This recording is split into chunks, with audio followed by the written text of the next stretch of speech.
세상 모든 고통에 섬기는 주님의 십자가의 보혈로 우리 죄를 씻었네.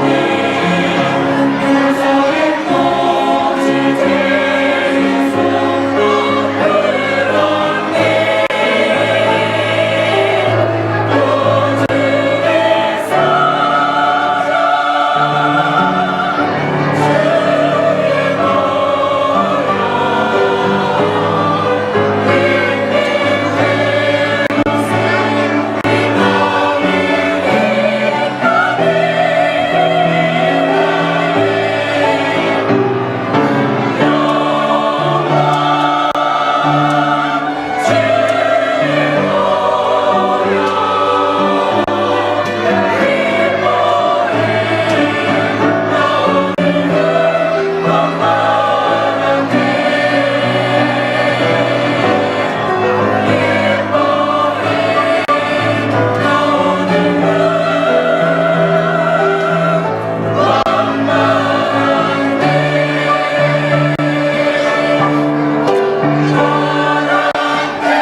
오늘 말씀의 제목은 은혜 아래 올 수 없습니다. 이렇게 나오는데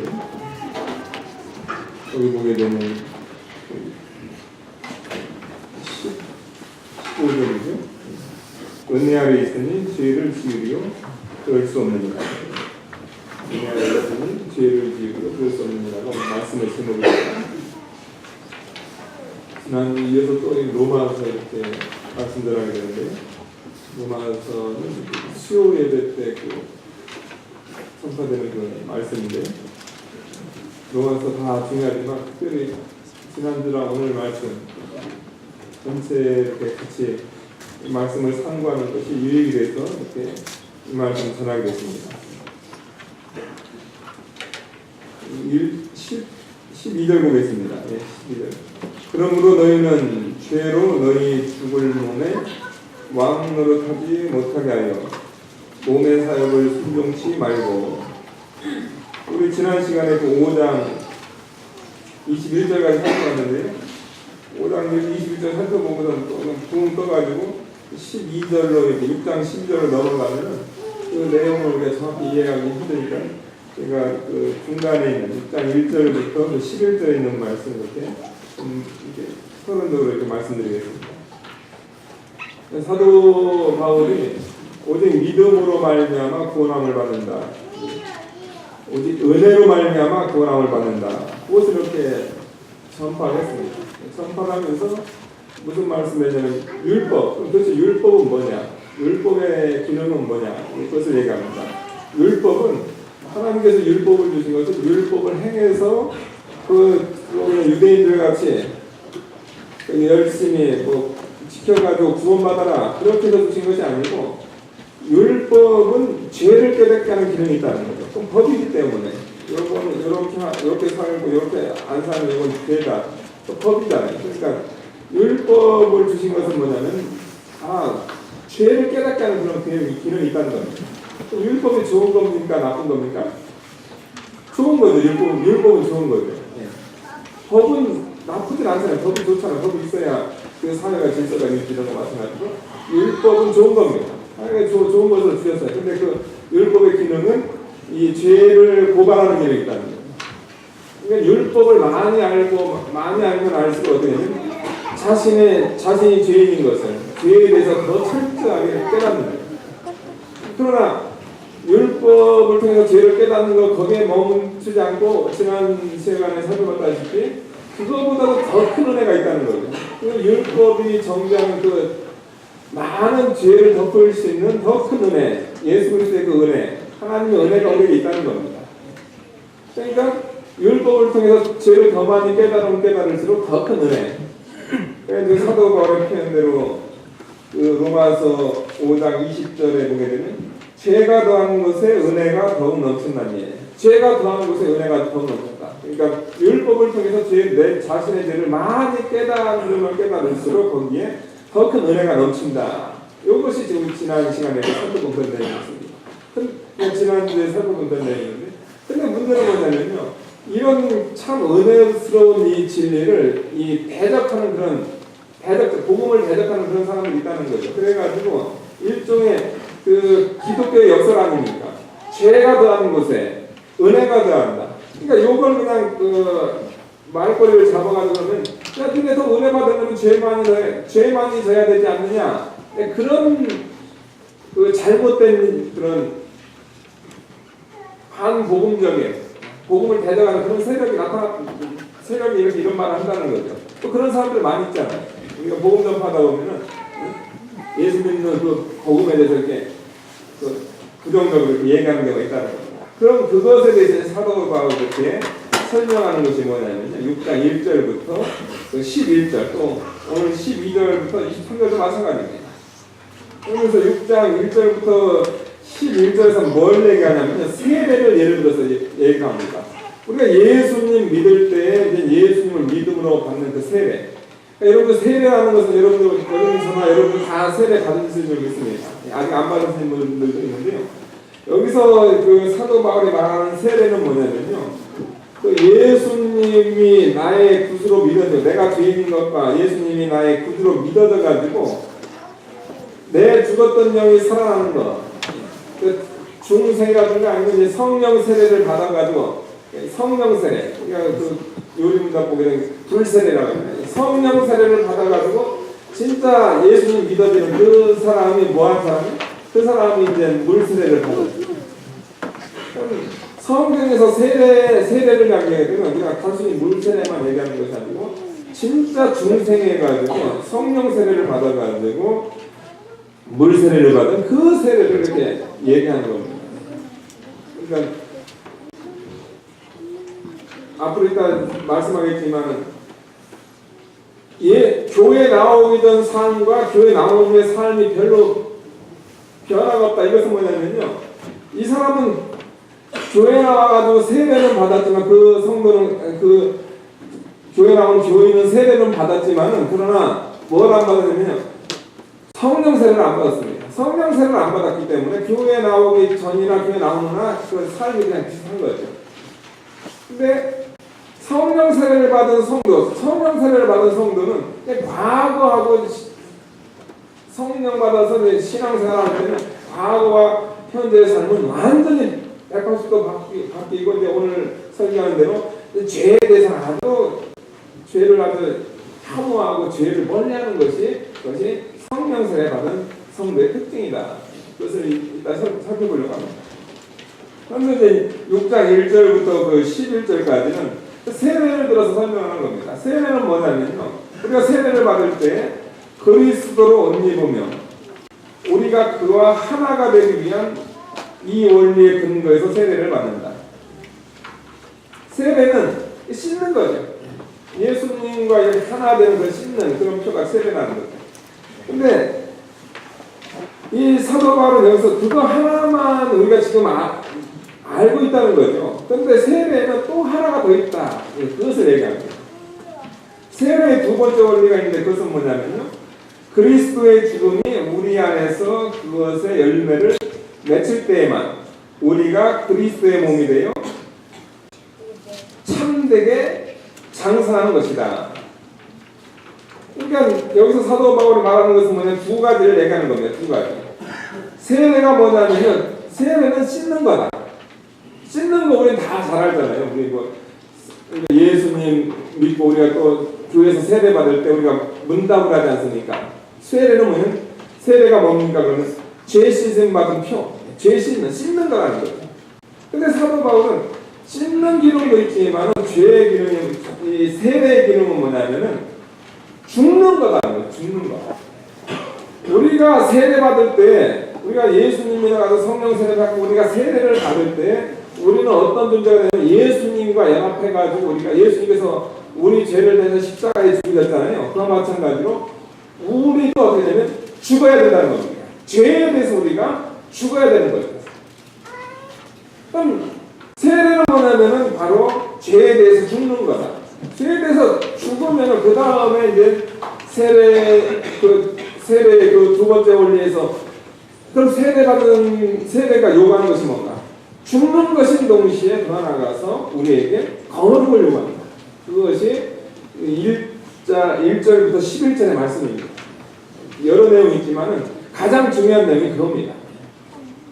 우리가 정말로 세례받았으면 우리가 정말로 중생했으면은 죄에 대해서 우리가 완전히 죽은 존재가 되어야 되고 우리는 예수님을 통해서 우리가 예수님의 부활과 같이 우리가 그와 유사하고 우리는 앞으로 예수님 재림 때 우리가 부활하겠지만은 현재 우리에게는 중생한 생명을 주셨다는 거예요. 그 생명을 예수님께서 왜 주셨는가? 죄지라고 주지 않았다는 겁니다. 왜 주셨냐면 바로 거룩하게 살라, 의롭게 살라, 죄 짓지 않는 삶을 살게 하려고 우리에게 생명을 주셨다. 그것을 말씀한 것이 이 6장 1절부터 11절 내용입니다. 그러면서 이제 12절 보겠습니다. 그러므로 이런 내용이니까 그러므로 너희는 죄로 너희 죽을 몸을 왕노릇하지 못하게 하여 몸의 사역을 순종치 말고 너희는 이렇게 죄에 대해서는 이미 죽은 존재이기 때문에 너희는 죄로 너희 죽을 몸을 왕노릇하지 못하게 하라. 아니 목사님 말씀대로 우리가 죄에 대해서 예수님께서 십자가 못 박을 때 우리도 같이 죽었다고 하면은 굳이 왜 이 말씀을 왜 합니까? 이미 죄가 죽을 때 우리도 죽었는데. 근데 여기서 왜 이 말씀을 하게 되면요. 우리는 법적으로 완전히 우리는 죄에 대해서 죽었습니다. 예수님께서 최종적으로 죄에 대해서 승리를 하셨어요. 실질적으로 승리를 하셨는데 근데 중생한 성도에게는 우리 예수님께서 어떻게 했냐면 우리 속에 중생한 영이 있지만은 로마서의 표현대로 우리 속에 뭐가 있냐면요. 부패성이 있다는 거죠. 우리에게 죄성을 가지고 있다는 거죠. 예수 믿기 전에는 뭐가 있냐면 죄성만 있었대요. 죄성만 있어요. 근데 예수를 믿은 다음에 그 사람 어떻게 하냐면 예수 믿는 성도는 세례를 받았기 때문에 그 안에는 죽었던 영이 살아 중생한 영이 있다는 겁니다. 성령 인도를 받은 중생한 영이 있다는 겁니다. 그와 반면에 예수 믿기 전에 가지고 있었던 그 죄성도 죽을 때까지 그걸 같이 가지고 있다는 거죠. 그러니까 예수 믿는 사람에게는 뭐가 있냐면 사도 바울의 표현인데 오라 나는 공부한 자다 이 사망의 몸에서 누가 나를 건져내랴. 왜 그럴까요? 투쟁하니까. 나는 예수님 말씀대로 죄 짓지 않고 잘 살려고 하는데 또 내 속에 하나가 뭐냐면 부패성이 있어가지고 죄성이 있어가지고 그 죄 짓게 나를 끌고 간단 말이야. 그러니까 이 투쟁이 있다는 거야. 근데 중생한 성도에게는 반드시 뭐가 이런 투쟁이 있어야 된다는 거죠. 죄를 안 지려는 이런 투쟁이 있어야 된다는 거죠. 그러므로 너희는 죄로 너희 죽을 몸을 왕노릇하지 못하게 하라. 너희는 이미 죄에 대해서 완전히 승리한다지만 그러나 중생한 성도의 그 부패성을 가지고 있기 때문에 정신을 안 차리게 되면은 주님의 인도를 따라서 살지 않게 되면 다시 죄가 우리 속에서 주인으로 살 수 있다는 거다. 그러니까 너희는 죄로 너희 죽을 몸을 왕노릇하지 못하게 하라. 여러분 죄로 말미암아 완전히 망해버렸어요. 망해가지고 이 몸은 죽을 몸입니다. 안 죽을 분 있으세요? 지금 뭐 기다리시잖아요. 죽으려고. 이 죽을 몸입니다. 그런데 예수님께서 어떻게 하세요? 예수님께서 여러분에게 먼저 영을 살려주셨어요. 영을 살려주시고 그 다음에 이제 예수님 차례에 이제 우리 육체 부활합니다. 육체도 살려주세요. 그런데 그 죽을 몸이 죄 때문에 이미 나는 이제 영이 살아서 정말 이제 비록 죽을 몸이니까 그래도 내가 내 속에 중생한 영이 있어갖고 내가 살아있는 동안에 이 죽을 몸을 정말 하나님 앞에 헌신하는 삶을 살아야 되는데 아니 예수 믿어놓고선 다시 죄 때문에 몸이 죽어버렸는데 또 죄 짓는 죽는 삶을 산다는 것은 있을 수 없는 일이라는 거예요. 너희는 죄로 너희 죽을 몸에 왕노릇하지 못하게 하여 몸의 사욕을 순종치 말고 우리 몸속에서 나는 그 몸의 사욕, 그 부패성에서 일어나는 그 욕심, 그 죄성, 음란한 것 이런 것을 순종치 말고 또한 너희 지체를 우리의 병기로 죄에 들이지 말고 우리가 과거에는 우리 지체를 불의한 병기로 우리가 죄에 들였다는 겁니다. 근데 이제 예수 믿은 다음에 그렇게 하지 말고 오직 너희 자신을 죽은 자 가운데서 다시 산 자 같이 하나님께 드리며 너희 지체를 의의 병기로 하나님께 드리라. 예수 믿는 우리는 어떻게 되냐면요. 오직 너희 자신을 우리 자신이라는 것은 뭐냐면 우리의 전인격을 얘기하는 겁니다. 우리 전인격을 죽은 자 가운데서 다시 산 자 같이 예수님과 같이 된 우리를 하나님께 드리고 너희 지체를 의의 병기로 하나님께 드리라. 우리의 지체 과거에는 불의의 병기였는데 불의의 무기였다는 거예요. 근데 여러분들 우리 몸이요 여러분들 잘못 사용하면 이거 흉기입니다. 흉기. 뭐 무술을 잘해서 아니면 뭐 폭력 때문에 흉기가 아니고요. 이거 몸 잘못하게 되면 이 몸 잘못해가지고 나도 죽고 다른 사람도 죽고 이 몸이 얼마나 무서운 흉기인가를 알아요. 과거에는 이것이 죄의 병기였다는 겁니다. 근데 우리가 이제 예수님 믿은 다음에 이제 우리는 의의 병기로 하나님께 드리자. 우리는 어떤 몸이에요? 의의 병기가 됐다는 거죠. 예수님 때문에 의의 병기가 됐다는 거죠. 또 이제 우리는 이제 무기입니다. 근데 그 무기를 어떻게 됩니까? 우리의 장수 되신 예수님께서 뭐라고 하시냐면은 우리를 부르실 겁니다. 영적 전투가 시작된다. 그 너의 병기를 사용해라. 그때 우리가 우리의 몸을 어떻게 됩니까? 영적 병기로서 의를 이루는데 우리가 사용하게끔 우리가 준비된 상태가 있어야 된다는 거죠. 주님께서 우리에게 명령하실 때까지. 그러니까 이제 우리는 더 이상의 우리의 병기가 아니고 우리는 주님의 의의 병기다. 의의 병기로서 하나님께 드리는 삶을 우리가 살아야 된다. 이것을 우리에게 말씀하고 있습니다. 14절 보니까요. 죄가 너희를 주관치 못하리니 이는 너희가 법 아래 있지 아니하고 은혜하였습니다. 6장이라든가 이런 말씀 보게 되면 우리가 의의 병기가 되어야 되고 또 우리가 의를 이뤄나야 나가야 되고 우리가 거룩한 삶을 살아야 되고 그 얘기를 합니다. 그러면 이 말씀을 들을 때 위축이 됩니다. 왜 위축이 되죠, 여러분들?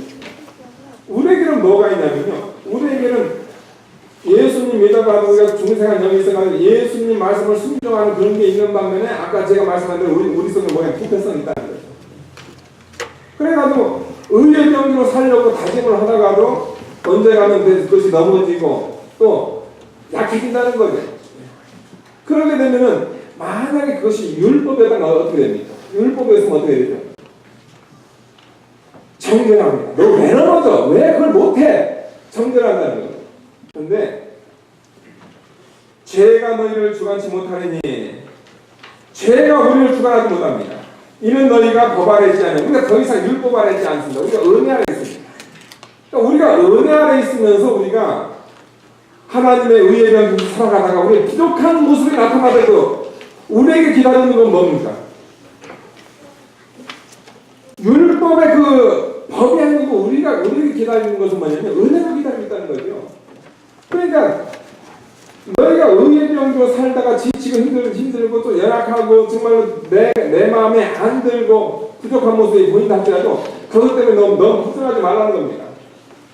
너는 이미 법에서 너는 다른 문제고 너는 은혜 속에 있는 사람이기 때문에 그 약한 그 자리에서 다시 예수님께 은혜를 구해가더니 새 힘으로 나가서 또 의의 병기에서 살아가라는 거죠. 그런 데서 성도들을 위로하는 데서 지금 이 말씀을 하고 있는 겁니다. 얼마나 위로가 됩니까?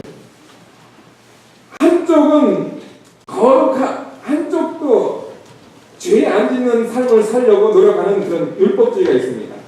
또 예수님을 믿어가지고 의의 병기가 돼가지고 죄를 안 지려고 하는 은혜주의가 있습니다. 이쪽도 하나님 말씀 지키는 거고 이쪽도 하나님 말씀 지켜가지고 죄에 안 들려가는 거예요. 똑같잖아요. 근데 실패했을 때 여기는 정죄입니다. 율법은 정죄. 왜 율법 안에 있기 때문에 정죄를 거예요. 너 왜 이렇게 약해? 너는 왜 이렇게 죄인이야? 너는 왜 이렇게 못했어? 근데 은혜 안에 있으면요, 은혜는 정죄가 없습니다. 괜찮아. 주님의 보혈로 내 연약함을 주님께서 씻어주잖아. 깨끗하잖아. 다시 힘내. 해가지고 힘내서, 그러니까 다시 애로 따지면 애가 기가 살아가 다시 그 일을 하는 거고, 여기는 기가 죽어. 애가 기가 죽어. 율법은 기가 죽습니다. 그래서 15절 보니까 그런즉 어찌 하리요 우리가 법 아래 있지 아니하고 은혜 아래 있으니 죄를 지으리요 그럴 수 없느니라. 그런즉 어찌 하리요 우리가 법 아래 있지 아니하고 은혜 아래 있으니 죄 지을 수 없다는 거예요. 그러니까 여러분들, 우리가 이 예수님께서 우리를 법 안에서 우리를 자유하게 했던, 우리가 율법에서 우리를 자유하게 하셨다는 거에 대한 이 신약시대의 오해가 있습니다. 그 오해가 뭐냐면요, 여러분, 하나님께서 율법을 폐했으니까, 그러니까 예수님께서 이 땅에 오셔가지고 율법을 폐했으니까 폐하지 않았습니까? 우리 선지자님, 율법을 폐했어요? 폐하지 않았어요? 폐했죠. 근데 이게 절반만 맞은 거예요. 이게 절반만. 폐했다고 해도 절반만 맞고, 폐하지 않았다고 해도 절반만 맞는 거예요. 그러니까 거기에 대한 이 일종의 율법을 폐한 거에 대한 오해가 있는 겁니다. 오해가 있는 거예요. 여러분 조금 힘들어도 그냥 들으시면 이게 또, 우리가 너무 맨날 단순한 것만 들으면 안 돼. 좀 이런 것도 들어야 머리도 좀 이게 살아나고 그래. 이게 왜 그러냐면 여러분들, 폐했다고 했을 때 하게 되는, 이 폐했다고 하게 되면 나타나는 현상이 뭐냐면요, 뿌리예요. 근데 그 뿌리가 뭐냐면 방종으로 나타나는 거죠. 왜? 율법을 폐했으니까 방종으로 나타난다는 거예요. 그럼 안 폐했다고 뭐 됩니까? 이거 안 폐했다고 잘못된 거예요. 폐했는데. 그러니까 여기서 율법을 폐했느니라, 이때 이것은 뭐냐면요, 율법을 폐했느냐 했을 때 폐하지 않은 것이 있다는 거예요. 그것이 뭘까요, 여러분들? 폐하지 않은 율법이 뭘까요? 예수님께서 분명히 이 땅에 오셔가지고 십자가상에서 율법을 폐했는데, 폐한 율법이 있고 그 다음에 폐하지 않은 게 있다는 거예요. 율법에 무엇은 폐하셨고 무엇은 폐하지 않았어요. 폐하지 않은 것은 뭐냐면 여러분들, 이런 도덕이라든가 의라든가 이런 겁니다. 만약에 예수님께 오셔가지고 만약에 모든 율법을 다 폐했다고 하면은, 율법 안에 뭐가 있냐면 도덕도 있고, 율법 안에는 거룩도 있고, 율법 안에 의도 있습니다. 그러면 더 이상 거룩이 필요 없고 더 이상 도덕이 필요 없죠. 왜냐하면 율법을 폐했다니까. 근데 아닙니다. 예수님은 피하러 오신 것이 아니고 대려 더 확증하고 그 율법에 있는 도덕이라든가 율법에 있는 의라든가 율법에 있는 거룩이라든가, 이것은 예수님께서 아주 인치시고 아주 더 확증하셨다는 거죠. 그러니까 율법이 폐해졌다 했을 때 우리가 반드시 생각해야 될 게 뭐냐면, 우리 예수님께서 오셔가지고 율법에 도덕도 폐하신 적 없고 율법에 의도 폐하신 적 없다. 이거를 여러분 아셔야 된다는 거예요. 그럼 예수님께서 오셔서 율법을 폐했는데 그럼 뭘 폐했을까요? 예수님께서 오셔가지고 폐한 건 하나밖에 없습니다. 그것은 뭐예요? 율법의 저주를 폐한 겁니다. 율법이라는 것은 죄인들을 저주하잖아요, 정죄하잖아요. 그 기능만 피한 거예요. 예수님께서 대신 십자가 지셔가지고 저주만 피한 거죠. 근데 잘못 오해하는 사람들은 저주도 피했고 그 다음에 법도 피할 줄 알고 있어요. 그래가지고 뭐 도덕도 안 지켜도 되고, 그 다음에 뭐 하나님의 말씀, 뭐 주일 성수라든가 11조 개념이라든가 다른 모든 법 있잖아요. 하나님께서 신약시대에도 지켜야 되는 법이 있다고 해요. 근데 그 법도 다 피해가지고, 피한 줄 알고 그냥 뿌리로 사는데, 신앙생활 진짜 영적 뿌리가 아니고 뭐냐면 영적 방종입니다. 이런 오해를 우리가 반드시 불식시켜야 된다는 거죠. 죄가 너희를 주관치 못하리니 이는 너희가 법 아래 있지 아니하고 은혜 아래 있습니다. 우리가 은혜 아래 있는데 어떤 은혜 아래 있냐면, 도덕을 피한 은혜 아래 있는 것이 아니고 율법의 저주를 피한 그 은혜 아래 있다. 그것을 우리에게 말씀해주고 있다. 그것을 우리가 정확하게 이 말씀을 드려야 되겠습니다. 15절입니다. 그런즉 어찌하리요 우리가 법 아래 있지 아니하고 은 아래 있으니 죄를 지으려 그럴 수 없느냐. 너희 자신을 종으로 들여 누구에게 순종하든지 순종함을 받는 자는 종이 되는 줄을 너희 알지 못하느냐. 사도 바울은 그 당시 노예 제도를 예를 들어가지고 설명한 겁니다. 자신을 만약에 종을 드린다, 누구에게 순종한다, 그러면 그 순종받는 것을 통해서 그 사람은 종인 것일 때 자신이 종인 것을 나타낸 거잖아요. 그와 마찬가지로 죄의 종으로 사망이, 만약에 자신을 죄의 종으로 만약에 자신을 바친다 그러면 어떻게 되냐면 그 사람은 자신을 거기 죄에게 바쳤기 때문에 그 사람은 죄의 종이 되는 거예요. 근데 그 죄의 종의 마지막 결과는 뭐냐면 사망이라는 거예요. 반대로 순종. 사실 죄라는 표현 안 쓰고 순종이라는 표현 안 쓰고 의라는 표현을 써야 되는데 의가 뭐냐면 여러분 하나님 말씀 순종하는 겁니다. 순종의 종으로 의에 이르느니라. 순종의 종으로. 우리가 하나님 말씀 순종해가지고 우리가 법을 지키고 도덕적으로 바르게 살고 경건하게 살게 되면 우리는 무슨 종이 되냐면 우리는 순종의 종, 의의 종, 거룩한 종으로 우리는 되는 거예요. 왜냐하면 우리 몸을 그 순종에, 그 의에, 거룩에 우리 몸을 바쳤기 때문에. 17절입니다. 하나님께 감사하리로다. 너희가 본래 죄의 종이더니 너희에게 전하여 준 바 교훈의 본을 마음으로 순종하여 죄에서 해방되어 의의 종이 되느니라. 하나님께 감사합니다. 왜 감사하냐면요, 우리는 본래 죄의 종이었다는 거죠.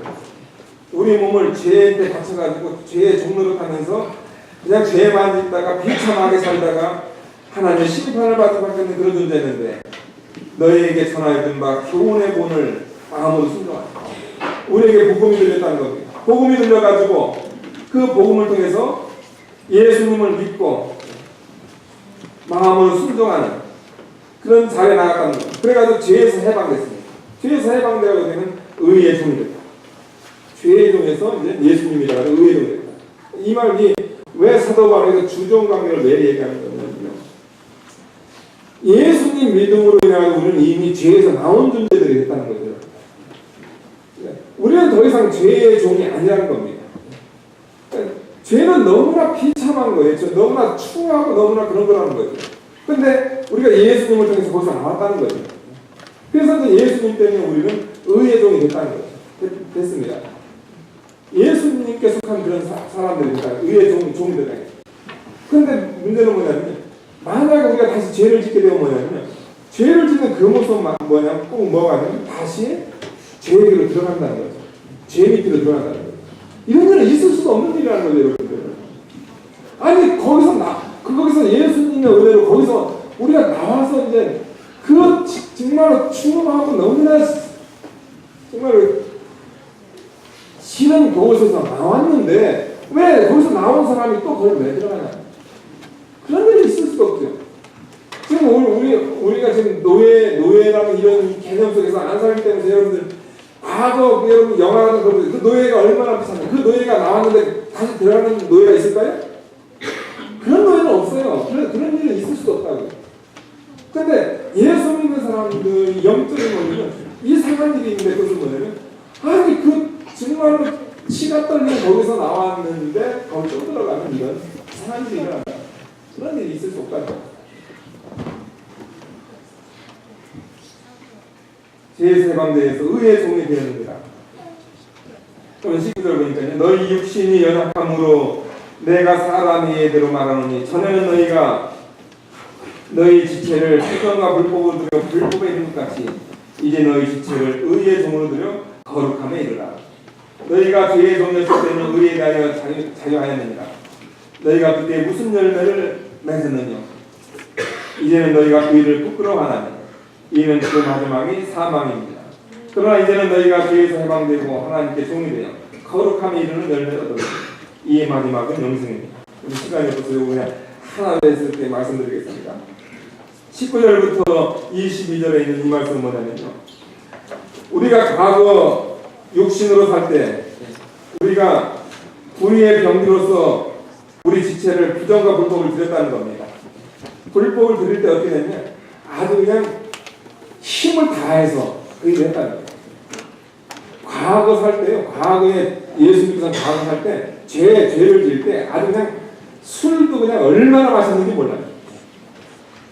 우리 주일 학생들한테 옛날에 제가 전도사 별개 전도사 때 여러분 주일 학생들 여러분 나쁜 거 좀 얘기해 보세요. 그러니까 뭐 텔레비전 보는 거 나빠요. 뭐 보는 거 나빠요. 그러다가 우리 손지수 지금 토론토 간 그 손지수가 술 처먹는 거예요. 정말로 얼마나 정말로 열심히 내서 쳐드셨는지 얼마나 그것뿐만 아니고 또 다른 거 음란한 거 하는데 음란한 거 그냥 고상하게 하지 얼마나 거기 열심히 냈습니까? 하여튼 죄 짓는데 그냥 머리 쓰고 그냥 죄 짓는데 그냥 시간 아까운 줄 모르고 그게 과거의 삶이었다는 거예요. 그게 과거였는데 이제는 너희 지체를 의의 종을 드려라. 거룩함에 이르다. 또 이제는 너희가 죄에서 해방되었고 하나님의 종이 거룩함에 이르는 열매를 얻었으니 마지막은 영생이다.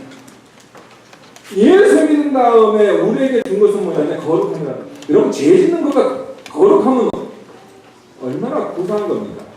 또 죄 지을 때 사망하는데 예수 믿은 다음에 우리에게는 영생이라는 거예요. 죄 지을 때 그렇게 열심히 낸 그 열심보다도 우리는 예수 믿은 다음에 거룩을 위해서 그 다음에 영생을 위해서 우리가 얼마나 더 열심을 내야 될까? 지금 그것을 얘기하고 있는 겁니다.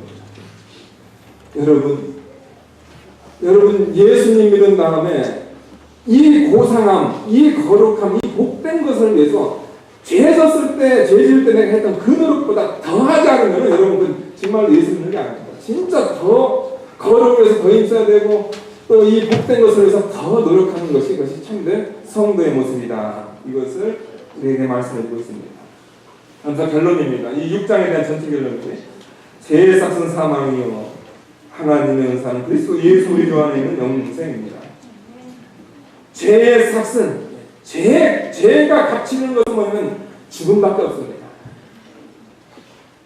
그 죄에 우리가 갈 이유가 없죠. 그와 반면에 하나님의 은사는 그리스도 우리 주 안에 있는 영생이니라. 여러분 왜 사도 바울이 죄의 삭은 사망이고 의의 삭은 영생과 왜 이 표현을 안 썼을까요? 의의 삭은 영생이라 이런 표현을 안 쓰고요. 하나님의 은사는 그리스도 예수 우리 주 안에 있는 영생입니다. 하나님의 은사는 그리스도 우리 주 예수 안에 있는 것이 영생이다. 영생은 예수님의 은혜를 된 겁니다. 의는 예수님의 은혜를 된 겁니다. 여러분들이 아무리 거룩하게 살아도요, 거룩하게 사는 거 그거 여러분의 공로가 될 수가 없습니다. 여러분이 거룩하게 사는 거 그것 또한 예수님의 은혜를 줍니다. 그래서 사도 바울이 죄의 삭은 사망이요, 그 다음에 의의 삭은 영생이라 했을 때 그 의의 삭을 얘기할 때 혹시 우리들이 혹시 내공로가 좀 들어갈 수 있을까? 그것을 미연에 방대하려고 어디 영생인데 무슨 인간의 공로를 얘기해? 우리가 영생 얻는 것은 바로 예수님의 은혜다. 내가 바르게 산 것도 예수님의 은혜다. 그것을 사도 바울이 결론적으로 이렇게 말씀하고 있습니다. 그리고 오늘 말씀 예수 믿는 사람들은 예수 믿은 다음에는 더 이상 죄를 지을 수 없는 그런 존재가 됐다는 거예요. 그래서 안다는 거예요. 알아야 된다. 우리 속에 부패성이 있어서 우리가 매달려서 죄의 모습으로 나아가지만은 그러나 우리가 거기에 나가서 안 된다. 이런 넘어진다 할지라도 우리에게 은혜가 있기 때문에 그 은혜를 통해 다시 일어나서 의의 병기로서 우리가 죄에 안 지는 그런 거룩한 삶을 사는 것이 바로 구원받은 성도의 모습이다. 죄와의 투쟁이 있는 모습이 바로 구원받은 성도의 모습이다. 이상한 성도도 다 구원받은 줄 믿습니다. 반드시 여러분 속에 이 죄와의 투쟁이 있기를 축원하겠습니다. 기도하시겠습니다. 거룩하신 하나님 아버지, 너무나 귀한 분이 예수님 믿어서 세례 받으면 저희가 다 된 줄 알았는데 그 세례는 죄 쓰심에 대한 거기에만 있는 것이 아니고 죄에 대한 죽음이 있다고 했습니다. 우리가 이 죄에 대해서 죽지 않고서는, 우리가 죄와 싸우지 않고서는, 또 우리가 거룩하고 의롭지 않고서는 우리는 성도라고 얘기할 수 없고, 성도라고 우리가 어디서 가서 자랑할 수도 없습니다. 반드시 성도에게는 이 거룩한 모습이 반드시 나타나야 된다고 했습니다. 하나님께서 저희에게 은혜 주셔서 저희가 약해서 이 거룩을 잘 못 일어나게 돼요. 더 은혜 주시고 위로해 주시고 격려해 주셔서 저희 사람 모든 성도들 마침내 주님 닮은 거룩한 존재들이 다 되게 뽑아 주시옵소서. 예수님의 이름으로 기도하옵나이다.